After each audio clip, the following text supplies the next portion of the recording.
Welcome to civils फोड़ो। आज हम देखने वाले हैं यूपीएससी पीवाईक्यू सीरीज के अंदर the chapter economic and administrative policies of British empire in India. ये पूरा चैप्टर का नेम है economic and administrative policies, short form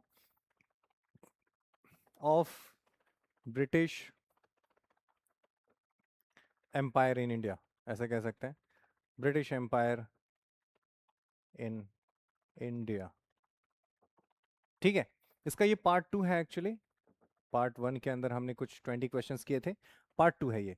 now this part is important, और ये एक्चुअली पूरा सीरीज ही इंपॉर्टेंट है, क्योंकि पीवाईक्यू सीरीज जो लोग भी पहली बार देख रहे हैं मुझे, for them PYQs are really important. क्योंकि आप जो क्वेश्चन आप जब देखोगे यूपीएससी प्रीलिम्स में, जब आप देखोगे 2026 में, ठीक है, 2026 में, सो यहाँ पे सपोज 100 क्वेश्चंस हैं, ऑब्वियसली सपोज नहीं, 100 क्वेश्चन हैं ही। सो यू हैव 100 क्वेश्चंस, ठीक है। आउट ऑफ दिस 100 क्वेश्चंस 50 कर देते हैं। This 50 will be from almost from static part, ठीक है। यहां से कुछ करंट अफेयर्स होंगे प्लस रैंडम क्वेश्चंस होंगे, ठीक है। पर मिनिमम 50%, ज़्यादा भी हो सकता है, minimum 50% is from the static part only. और जो स्टैटिक पार्ट है, इसका इसके अंदर चीज़ें रिपीट होती हैं, क्वेश्चंस रिपीट होते हैं, थीम्स रिपीट होती हैं, ठीक है। क्योंकि ये पार्ट जो है ये काफ़ी प्रिडिक्टेबल है। यहाँ भी कुछ प्रिडिक्टेबल है, but this part is more predictable than this part. So half of the paper is highly predictable, जिसके अंदर क्वेश्चंस जो है वो यानी कि क्वेश्चंस रिपीट होंगे, डायरेक्ट डिट्टो क्वेश्चंस रिपीट होंगे, ऑप्शंस थोड़ा ऊपर नीचे हो सकता है, क्वेश्चंस रिपीट होंगे, या फिर थीम्स रिपीट होंगे अगर क्वेश्चन रिपीट नहीं होगा तो। क्योंकि यूपीएससी जब क्वेश्चन बनाती है तो उनके पास लिस्ट ऑफ टॉपिक्स है, वहीं से उनको क्वेश्चन बनाना है। ये बात मुझे कैसे पता चला? पीवाईक्यू देख के, राइट। पीवाईक्यू को जब आप एनालाइज करते हैं, you get to know all this things. So उनके पास या तो वो क्वेश्चन रिपीट करेंगे, जो कि 5 6 7 मैक्सिमम 10 क्वेश्चन भी जा सकते हैं कभी कभार, पर मिनिमम 4 5 क्वेश्चन तो वो रिपीट करते ही हैं, ठीक है। हर साल, इट्स नॉट कि किस साल किया किस साल नहीं किया, हर साल रिपीट करेंगे 4 5 मिनिमम, ज़्यादा भी हो सकता है। और थीम्स तो 100% रिपीट होंगे, ठीक है। अब कुछ आते हैं इसमें, अगर ये 50 क्वेश्चंस हैं तो अराउंड 40 क्वेश्चंस, 40 to 45 क्वेश्चंस जो है वो इन दोनों पार्ट से हो जाएंगे। 5 क्वेश्चंस होंगे, 5 to 10 क्वेश्चंस, जो बिल्कुल ही उसी थीम, मतलब न्यू थीम्स इंट्रोड्यूस किए जाएंगे, ठीक है। स्टैटिक में भी कुछ नए थीम्स इंट्रोड्यूस किए जाएंगे, राइट। सो ये थीम्स अब फिर आगे की तरफ चलते रहेंगे, राइट। और पीछे की तरफ से जो चलते आ रहे हैं वो इस 45 का पार्ट होंगे। सो 45 प्लस 5 to 10, ये बन के हो गया आपका आधा। करंट अफेयर्स में भी it's not like everything is random, ठीक है। यहाँ भी चीज़ें रिपीट होंगी, राइट। वो जब करंट अफेयर्स करेंगे उसमें हम देखेंगे। और उसके बाद कुछ बचते हैं रैंडम क्वेश्चन, जो सिर्फ डिस्ट्रैक्ट करने के लिए आपको दिया जाता है, ताकि जो भी नॉन सीरियस स्टूडेंट्स हैं वो इसी रैंडम क्वेश्चंस के पीछे भागते रहें। क्योंकि कोचिंग वाले आपको इन्हीं रैंडम क्वेश्चन के पीछे बताएंगे कि ये वाला क्वेश्चन किटकैट के पैकेट पे लिखा हुआ था, ये वाला क्वेश्चन रसोड़े में कौन था वहां से आया है। टॉपर्स भी आपको ये सब बताते हैं, all this things of bullshit, ठीक है। इन सब चीज़ों के पीछे बिल्कुल नहीं जाना है, क्योंकि ऐसे जो नॉन सीरियस कैंडिडेट है उनके लिए वो सारे ट्रैप्स डाले जाते हैं कि आप नॉन सीरियस है, आप एंगेज रहिए, है ना, फालतू की चीज़ों में। If you are a serious candidate, आपको ये पता होना चाहिए कि half of the questions, 50 questions come from the static part only. उसके अंदर भी 5 to 10 क्वेश्चंस ऐसे होंगे जो नए थीम से आएंगे, आपको इसके पीछे नहीं जाना है अगेन, ठीक है। ये वाले जो नए थीम्स है ये सबके लिए नया होगा। कर पाए तो that's a very good thing, नहीं कर पाए दैट्स ओके। पर बाकी जो बचते हैं 40 to 45 क्वेश्चंस, यहाँ पे आपकी एक्यूरेसी 80 to 90% होनी चाहिए, इनफैक्ट 90% से भी ज़्यादा होनी चाहिए, ठीक है। क्योंकि ये क्वेश्चंस रिपीट हो रहे हैं हर साल, और इसी को आपको रट्टा लगाना है, ठीक है। सो यहाँ पे अगर आपने अच्छा कर लिया तो बाकी आप इधर करंट अफेयर्स बचता है, यहाँ से आप अच्छा कर सकते हो। बाकी रैंडम क्वेश्चन में से 1 2 हिट कर गया, 2 4 भी कर गया, दैट्स ओके। नहीं किया तो भी दैट्स ओके। करंट अफेयर्स उसके बाद रोल प्ले करेगा। सो 80 to 85 मार्क्स जो है आपको यहाँ से बनेंगे, राइट। मिनिमम 70 तो बन ही जाएंगे, कुछ नेगेटिव वगैरह करके 70 यहाँ से बन जाएंगे। बाकी करंट अफेयर्स से आप आसानी से 30 40 नंबर निकाल सकते हो, राइट। करंट अफेयर्स, रैंडम वगैरह, इलिमिनेशन, दिस दैट करके सब 30 40 नंबर निकाल सकते हो, आप इजिली कट ऑफ क्लियर कर पाओगे। पर the real game is here, static part. और ये कहाँ से पता चलेगा? You will get to know about this thing only from PYQs. जब आप पीवाईक्यूज करते हैं उसके ऊपर पूरी एनालिसिस करते हैं, ऊपर प्रॉपर उसके ऊपर उसके आसपास की चीज़ें भी पता करते हैं, then you actually cover, be prepared for this part. जब ये part आप कर लोगे then it's very easy to clear, right? So with all this knowledge we'll start our first question, जो हमारे आज का पहला question है. And the question says with reference to, ये यूपीपीसीएस में पूछा गया 2017 में, with reference to the deindustrialization which of the following statements is are correct. ठीक है, the process started in 1813. 1813 क्या है, चार्टर एक्ट 1813 की बात हो रही है जी. ठीक है, जिसमें ट्रेड मोनोपोली जो है ईस्ट इंडिया कंपनी की बंद कर दी गई थी. न्यू जो एंट्रेंट्स थे ब्रिटेन में, जो ट्रेड करना चाहते थे, जो बिजनेस करना चाहते थे, क्योंकि ईस्ट इंडिया कंपनी भी एक बिजनेस कंपनी है. जैसे मान लो कि सोशल मीडिया है तो हमने यूट्यूब को आने दिया, पर अब जो सपोज ट्विटर है, जो एक्स है, वो भी आना चाहता है, राइट? तो हमें सबको आने देना होगा. तो उससे क्या होगा कि मार्केट खुलेगा. पर मार्केट खुलेगा तो ऑब्वियसली जो इंडियन यहाँ पे जो मार्केट है, सपोज एशियन से अगर हमने डील साइन कर लिया होता एशियन कंट्री के साथ, तो ये मार्केट खुल गया होता सबके लिए. तो फिर यहाँ के लोग जो मिल्क एंड डेयरी प्रोड्यूस करते हैं उनके लिए बहुत दिक्कत हो जाती, राइट? तो इसीलिए हम उनको हमने एशियन साइन नहीं किया है, right? We are not member of that. So that is the process. तो डी इंडस्ट्रियलाइजेशन जो है उसका एक रोल 1813 का भी है. ठीक है, सो that is true. Abolition of monopoly trade rights of east India company अग्रेवेटेड the process. Monopoly जो राइट है ये सेम इसी से निकल के आता है, इसी में है, ये 1813 में ही लिखा है. सो 1833, तो उसमें क्या है कि ट्रेड जो ईस्ट इंडिया कंपनी उसकी मोनोपोली खत्म कर दी गई थी except tea and trade with China. दो चीजों छोड़ के, टी में वो मोनोपोली थी उसके पास, एंड ट्रेड विद चाइना. तो उससे क्या हुआ कि बहुत सारे ब्रिटिश जो यूरोपियन बिजनेस वाले थे वो सब आ गए. ब्रिटिश बिजनेस होल्डर्स जो थे वो आ गए और उन्होंने इंडिया में बिजनेस करना स्टार्ट किया. तो इंडियन जो बिजनेस थे, जो इंडिजिनस बिजनेस थे, वो सब दब गए, उनको ग्रो करने का टाइम नहीं मिला. And that is the process of deindustrialization. ठीक है, अब इसके बारे में कुछ डिटेल्स देखते हैं. 1813 considered as the starting point of systemic deindustrialization because of Charter Act of 1813. ठीक है, जिसके बारे में अभी मैंने डिस्कस किया. Before 1813, East India bought Indian manufactured goods to sell in Europe. Only East India Company had that right. After 1813, India was transformed into a exporter of raw material. हम export कर रहे हैं और वहां से हमें सिर्फ फिनिश्ड प्रोडक्ट्स मिल रहे हैं. ठीक है, ब्रिटेन से. तो इससे क्या हुआ कि हमारे यहाँ की जो जो इंडिजिनस इंडस्ट्रीज थी वो सफर करने लगी. सो डी इंडस्ट्रियलाइजेशन होगा इंडिया का, right? The Charter Act of 1813 abolished the trade monopoly of East India Company except tea and trade with China. Tea and trade with China ये रोक देता है. Then this opened the Indian market to all British. ये सब चीजें मैंने बता दी हैं. Charter Act of 1813 को ही कहते हैं Helena Act of 1813. ये भी बात याद रखना, ये जस्ट छोटा सा इन्फॉर्मेशन मैंने ऐड कर दिया है यहाँ पे. हेलेना एक्ट भी, हेलेना एक्ट जो है वो चार्टर एक्ट 1833 को भी ही कहते हैं. ठीक है, so 1813 actually is the reason deindustrialization के पीछे, right? This question was really beautiful. Next है, who among the following is considered to be the father of local self government? local self government के लिए where is Ripon? Ripon, ठीक है, Lord Ripon, father of local self government. Local boards establish किए, municipalities and district boards. Non official members थे इसके अंदर. Non official member का मतलब है कि ब्रिटिश लोग इसके मेंबर नहीं होंगे, यानी कि इंडियंस होंगे. ठीक है, नॉन ऑफिशियल का ऑफिशियल का मतलब है कि ब्रिटिश के लोग, नॉन ऑफिशियल मतलब इंडियंस. ठीक है, रेजोल्यूशन 1882 में एक रेजोल्यूशन पास किया जाता है, उसी के अकॉर्डिंग लोकल सेल्फ गवर्नमेंट जो है उसको पुश मिलता है. So the guy is Lord Ripon. ठीक है, Lord Ripon, right? Lord Ripon is considered very liberal. ठीक है, इल्बर्ट बिल भी लॉर्ड रिपन ही लेके आए थे. Lord Canning, first viceroy of India 1857. और लॉर्ड कैनिंग ही उस समय जब बैटर सॉरी रिवोल्ट ऑफ 1857 होता है, उस समय भी लॉर्ड कैनिंग ही वाइसरॉय होते हैं. Governor general, actually he was the governor general first. ठीक है, लेकिन 1857 के बाद उसी को वाइसरॉय कहा जाने लगा, तो ही becomes the viceroy. So the only guy who was both governor general and viceroy, Lord Canning. Lord Curzon 1905 के लिए हम इसको जानते हैं. ठीक है, okay, next. Which one of the following statements about the Ilbert Bill is correct? Now Ilbert Bill आ गया.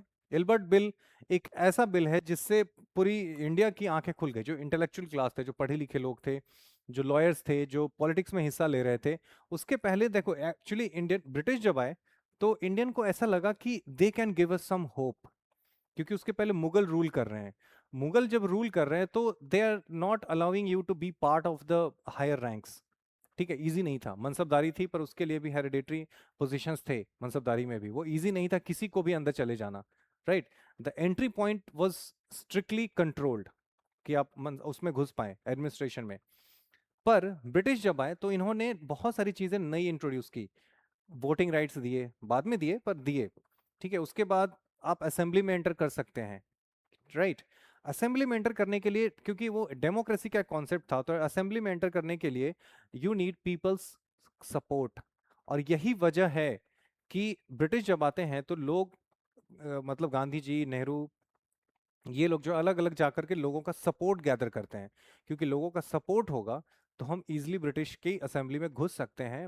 We can become the part of the administration, we can become the part of the power structure. Right, this is important, क्योंकि उसके पहले, British के आने के पहले ये चीज अवेलेबल नहीं थी लोगों के पास, this window was not open. और इसी वजह से एक सबसे बड़ा रीजन है कि जो करंट नेशनलिज्म है, ठीक है, ये ब्रिटिश टाइम पे आता है, नॉट बिफोर दैट। ठीक है, ये ब्रिटिश टाइम में ही आता है, बिकॉज ब्रिटिश ने आपको मौका दिया है to become part of the power structure. और उसी पावर स्ट्रक्चर के लिए आपको पीपल का सपोर्ट चाहिए, because we knew you need votes. People का सपोर्ट चाहिए, पीपल का सपोर्ट चाहिए, तो अब लोगों के दुख दर्द को सुना जाएगा। ऐसा नहीं कि लोग उसके पहले दुख दर्द में नहीं थे, ठीक है, उसके पहले भी थे, मुगल के अगेंस्ट भी लोग राइट्स होते थे, प्रोटेस्ट करते थे। पर ब्रिटिश के आने के बाद उसको एक वॉइस मिला, मीडिया आ गई, तो उसको एक वॉइस मिला। People started meeting people at the grass root level, और फिर उन सब का पेन जो था, उन सब के पेन को एक साथ एडअप करके जो चीज बनी, दैट्स कॉल्ड नेशनलिज्म। ठीक है, कि अब we have a common enemy जिसके लिए हम फाइट कर सकते हैं। उसके पहले वो चीज, वो विंडो अवेलेबल नहीं थी। Right, so this is it. So यहाँ पे क्या है, Ilbert bill. Okay, Ilbert bill में अब क्या है कि रिपन ने एक बिल इंट्रोड्यूस किया, Ilbert was the viceroy at the time, bill introduce किया कि जितने भी लोकल कोर्ट्स हैं, लोअर कोर्ट्स, वहां पे इंडियन जजेस जो होंगे, यूरोपियन सिटीजन्स को, European subjects not citizens, European subjects जो इंडिया में रहते हैं, उनको भी उनके केसेस को भी सुन सकते हैं। और इस बात से ब्रिटिश यानी कि जितने भी वाइट्स थे वो बहुत नाराज हो गए कि how can an Indian give us justice, they are not fit for this, ये उनका कहना था। This was a very racist idea उनके हिसाब, मतलब इंडियंस को लगा कि this is very racism, racist idea है कि ऐसा कैसे ये लोग कर सकते हैं। इसी चीज को कभी कभी कभी व्हाइट म्यूटिनी भी कहा जाता है, but white mutiny is not exactly this. इसको मतलब लूजली व्हाइट म्यूटिनी भी कहा जाता है, ठीक है, पर आप ऐसे व्हाइट म्यूटिनी कभी लिखना मत या कभी मेंशन मत करना, क्योंकि व्हाइट म्यूटिनी अलग चीज है, यहाँ पे इसको कभी कभी लूजली कहा जाता है। सो इसमें क्या है कि व्हाइट लोग जो थे वो काफी प्रोटेस्ट करते हैं, और उसके बाद इल्बर्ट बिल को वापस लिया जाता है, उसको अमेंड किया जाता है। ऑब्वियसली बिल्कुल ही वापस नहीं लिया जाएगा, उसको अमेंड किया जाता है, और कुछ प्रोविजंस बनाए जाते हैं जिससे जितने भी केसेस होंगे वो अभी भी इंडियन जजेस सुन सकते हैं। पर जो ब्रिटिश है, जो डिफेंडेंट है, उसको एक राइट होगा कि अगर उसको लगता है कि ज्यूरी में, मतलब जज जो है वो हमारा सही नहीं है, तो ज्यूरी की डिमांड कर सकता है जिसमें 50% मैक्सिमम वो यूरोपियन हो सकते हैं। ठीक है, ऐसा। तो इसकी वजह से यूरोपियन जो इल्बर्ट बिल था उसको डाइल्यूट किया गया, पर उसने लोगों की आंखें खोल दी। ठीक है, और लोगों की जब आंखें खोली तो सुरेंद्र नाथ बैनर्जी उस समय इंडियन एसोसिएशन फाउंड करते हैं, उसके पहले ही थोड़ा सा, राइट। और सुरेंद्र नाथ बैनर्जी को लगता है कि दिस इज द टाइम। उसी समय सुरेंद्र नाथ बैनर्जी है, वो फर्स्ट इंडियन सिविल सर्वेंट भी है जिनको फायर किया जाता है एक छोटे से एरर की वजह से, तो वो उनका भी गुस्सा रहता है। तो वो ब्रिटिश से फाइट करने के लिए इंडियन एसोसिएशन बनाते हैं। ऑल दिस इंडियन एसोसिएशन और जो पूरा ये वार्म अप पीरियड है, ठीक है, ये जो वॉलेटाइल पीरियड है, that कल्मिनेट्स into the foundation of Congress, ठीक है, Indian national Congress in 1885।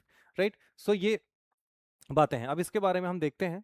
The Ilbert bill 1883 में आता है, 1885 में कांग्रेस फाउंड किया जाएगा। ड्यूरिंग लॉर्ड रिपन वाइसरॉय है उस समय, ठीक है। ड्राफ्ट, हाँ, अब ये है कि ड्राफ्ट किसने किया है, now this is important. Draft किया है इसको जो लीगल मेंबर है वाइसरॉय काउंसिल का, उसका नाम है कॉट कोर्टरी क्या नाम है, कोर्टरी इल्बर्ट, कॉर्टिनरी इल्बर्ट, यस। कभी कभी मुझे ये एक्चुअली बहुत नजदीक से पढ़ने में ना दिक्कत होती है। सो कॉर्टिनरी इल्बर्ट, उसी वजह से इसको इल्बर्ट बिल कहा जाता है। राइट, तो कभी पूछा जा सकता है, तो इसी इसी यही बंदा है जिसने ड्राफ्ट किया है, जिसकी वजह से इसको इल्बर्ट बिल कहा जाता है। राइट, गोल क्या है इसका बिफोर 1833 नहीं 1883, Indian magistrates were barred from presiding over criminal cases involving British European subjects in Mosuphils. Mosuphils जो है वो लोअर कोर्ट्स होते हैं, ठीक है, डिस्ट्रिक्ट लेवल पे मोसोफिल्स कहा जाता है उसको। तो वहां पे इंडियन जजेस को अलाउ नहीं था यूरोपियन सब्जेक्ट्स के ऊपर जस्टिस देना, पर इल्बर्ट बिल ने वो विंडो ओपन कर दिया, जिसकी वजह से वाइट्स जो थे वो बहुत नाराज हो गए, और इसलिए कभी कभी इसको वाइट म्यूटिनी भी कहा जाता है, हम जस्ट लूजली रेफरिंग इट, ठीक है। कॉम्प्रोमाइज क्या हुआ 1884 में? Ripon was forced to amend the bill, the final version allowed Indian magistrates to try Europeans, but European defendants had the right to demand a jury at least half Europeans, not maximum, at least half Europeans इसकी demand कर सकता है, right? सो ये चीज बहुत ही important है। Next है the two counter the white mutiny, जो भी, क्योंकि उस चीज को समझाने के लिए मैंने इसको व्हाइट म्यूटिनी यहाँ पे लिखा है। इंडियन एसोसिएशन सुरेंद्रनाथ बैनर्जी ने लॉन्च किया, फाउंडेड 1876 में, क्योंकि पहले ही फाउंड हो गया था लेकिन उसको बाद में मिल जाता है स्पेस। 1874 में इनको फायर किया जाता है सुरेंद्रनाथ बैनर्जी को, ठीक है, और इसी की वजह से 74 में ही इनको फायर किया जाता है, 76 में ही फाउंड्स इंडियन एसोसिएशन, और जब 1883 में जब इल्बर्ट बिल आता है तो इनको काफ़ी पुश मिलता है, बहुत सारे लोगों का गुस्सा है इल्बर्ट बिल के अगेंस्ट, ठीक है, और इल्बर्ट बिल को जो वापस लिया जा रहा है उसके अगेंस्ट, व्हाइट म्यूटिनी के अगेंस्ट, और उसी सबको एक साथ मिला करके और फाउंड किया जाएगा इंडियन नेशनल कांग्रेस, ठीक है। Which of the following is our characteristics of the Rotwari system? ये तो काफी अच्छा है। It was a brainchild of Thomas Monro, correct? It was meant to reduce intermediaries, ये भी सही है। Cultivating peasants were gradually impoverished by the system, ये भी सही है। It was introduced in parts of Madras, Bengal में नहीं, मद्रास में सिर्फ, ठीक है। So Bengal is not the answer, Madras में। सो 1 2 3 इसका राइट आंसर होगा, so B is the right answer, ठीक है। थॉमस मुनरो एंड रीड ने इसको एक्चुअली लॉन्च किया था, उस समय जो बंगाल का गवर्नर है वो अलेक्जेंडर रीड है, Thomas Munro is his assistant, ठीक है, और सिर्फ मद्रास प्रेसिडेंसी के बारामहल डिस्ट्रिक्ट में उसको लॉन्च किया जाता है, राइट। और उसके बाद जब देखा जाता है कि इट्स वर्किंग वेल, तो फिर उसको जब Thomas Munro becomes the governor of the Madras presidency, he implements Ryotwari in the whole of Madras presidency। और उसके बाद it was meant to reduce intermediates, obviously, क्योंकि जमींदारी सिस्टम जो हमने देखा परमानेंट सेटलमेंट, उसमें बीच में जमींदार है। थॉमस मुनरो ने इसको बोला कि यहाँ से हटाओ, और ये आइडिया दिया था जेम्स मिल ने, ठीक है, ये भी जेम्स मिल की आइडिया के ऊपर बनाया गया है, ठीक है।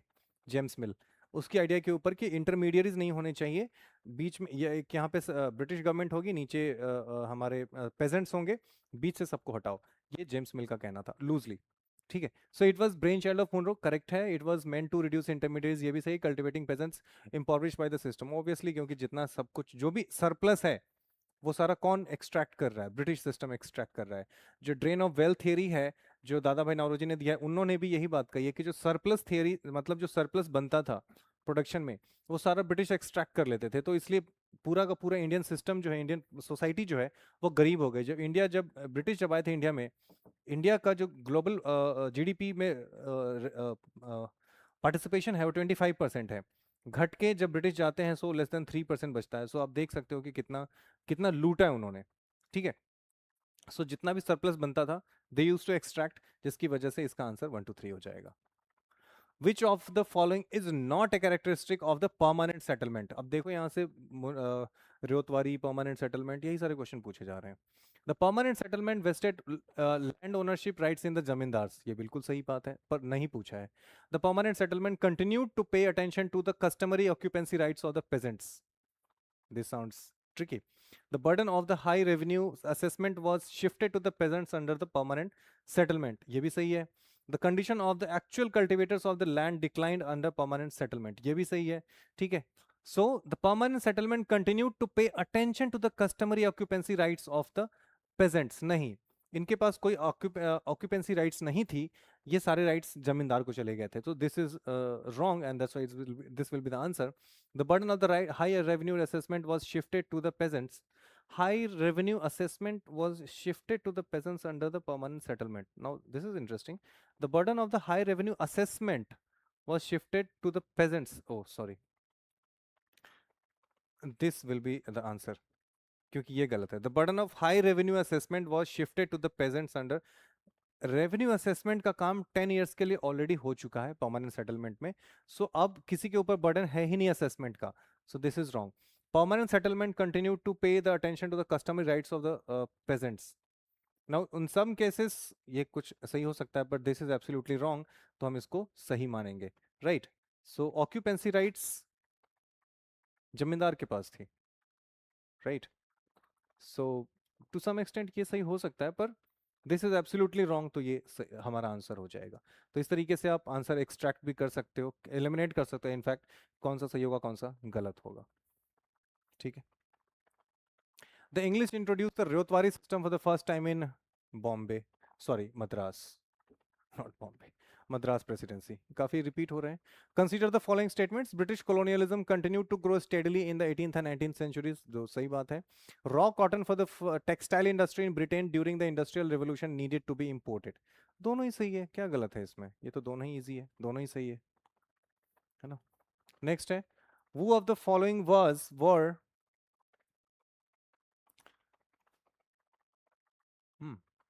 I should be in the frame, मैं बाहर निकल जाता हूँ। Okay. Who of the following was were economic critique of colonialism in India? दादा भाई नौरोजी, आरसी दत्त, जी सुब्रमण्यम अय्यर। नाउ दादा भाई नौरोजी के बारे में आपको पता है, इन्होंने ड्रेन ऑफ वेल्थ थ्योरी दिया है। आरसी दत्त ने इकोनॉमिक हिस्ट्री ऑफ इंडिया लिखा है। जी सुब्रमण्यम जो है वो हिंदू के फाउंडर है, द हिंदू, जो आप लोग पढ़ते हैं सारे, द हिंदू के फाउंडर हैं, और उन्होंने भी क्रिटिसाइज किया है, right. So answer is 1 2 3, 1 2 3 is the right answer.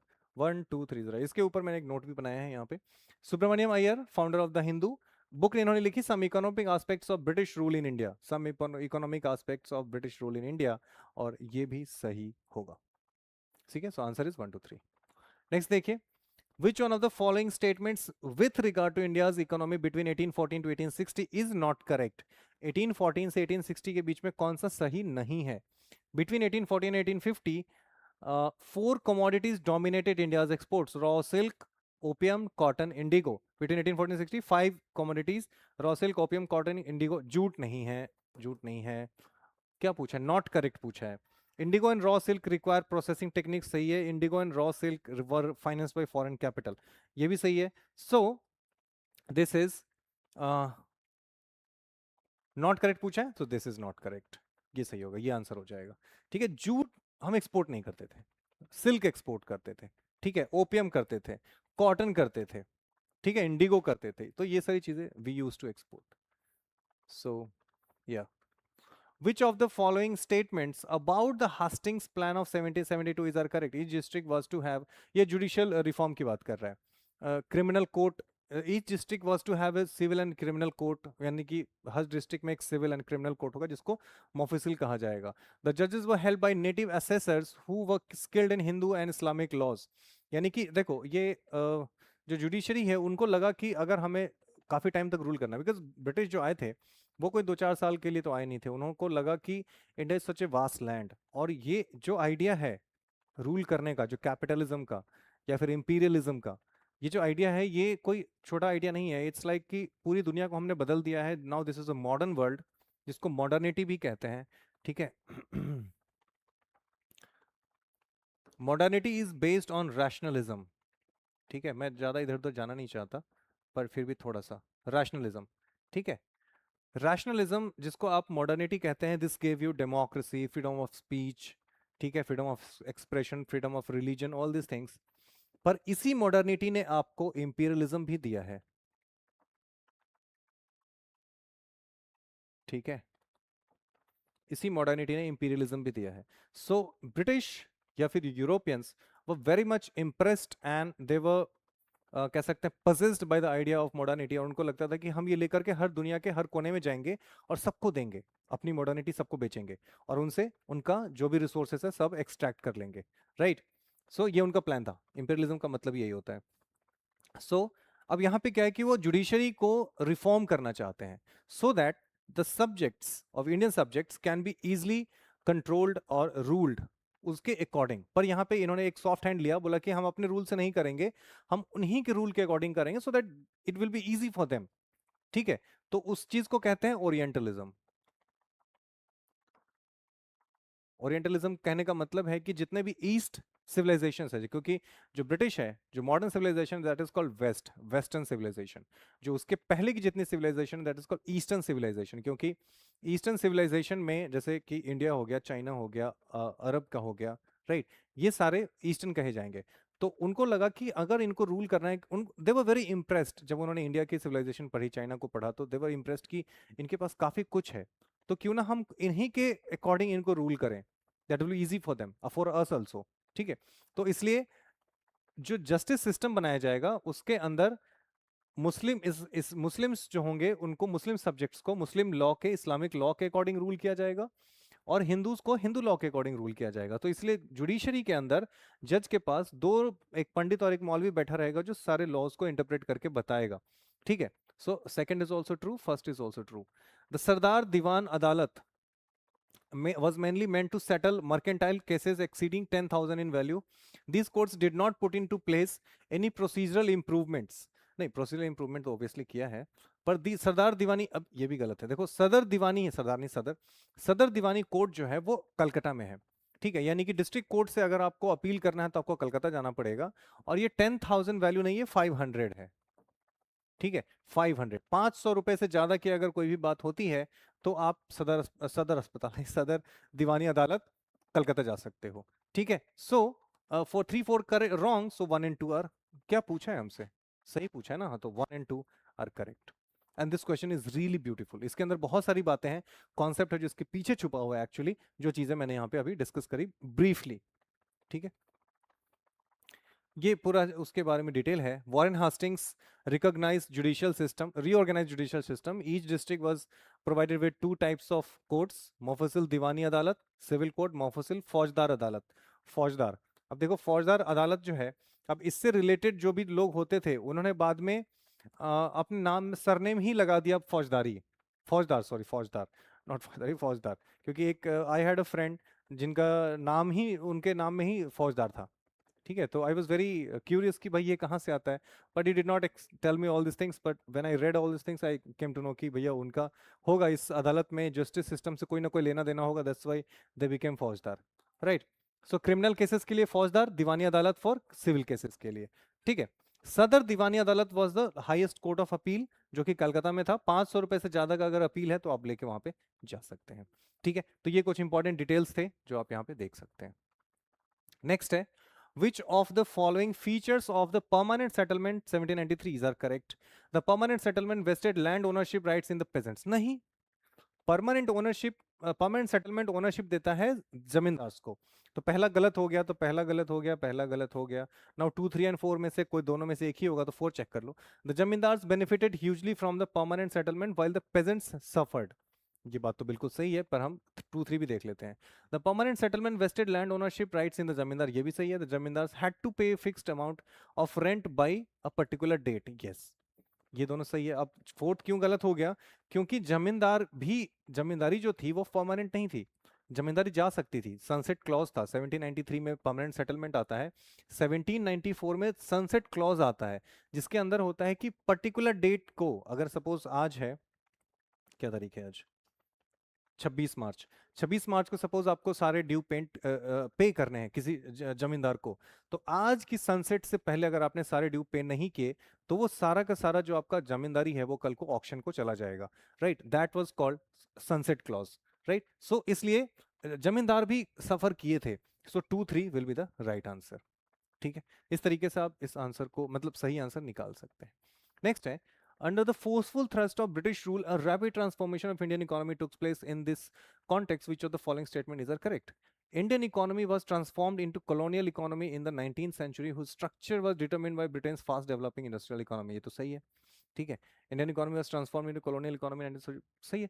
The influx of cheap Indian products into England नहीं, great blow to the Indian textile industry, ऐसा नहीं है, ठीक है। द 19th century saw the collapse of the traditional Indian village economy and fresh economic alignment along commercial line. 19th century saw the collapse of the traditional Indian village economy and fresh economic alignment along commercial lines, ये तो सही है। So 1 and 3, 1 and 3, 1 and 3, ठीक है। तो this was easy, ये मुश्किल नहीं था, और ये सीडीएस में 2014 में पूछा गया। आई गेस सीडीएस में अच्छे क्वेश्चन पूछे जाते हैं, ठीक है। CDS में सुंदर क्वेश्चन पूछे जा रहे हैं, ऐसे कॉन्सेप्चुअल क्वेश्चन पूछे जा रहे हैं, right. Next, so this is it. तो अभी तक हमने क्या देखा, कुछ ये इस चैप्टर का पार्ट सेकंड था और सारे क्वेश्चंस पूरे हो चुके हैं। Next we will be doing socio religious reforms, ठीक है। सोशियो रिलीजियस रिफॉर्म करेंगे नेक्स्ट में, और आई होप कि you guys are liking it, ये काफ़ी आपके लिए यूज़फुल होगा। अगर आपको प्रॉपरली आप इसको फॉलो करते हैं, प्रॉपर नोट्स बनाते हैं, उस पर अच्छी रिसर्च करते हैं, इसको रिवाइज करते हैं, this is going to be really helpful for in the examination coming in 2026, right. So इसलिए आई एम श्योर कि I am doing good job for you, and with this I am signing off, see in the next video, bye bye.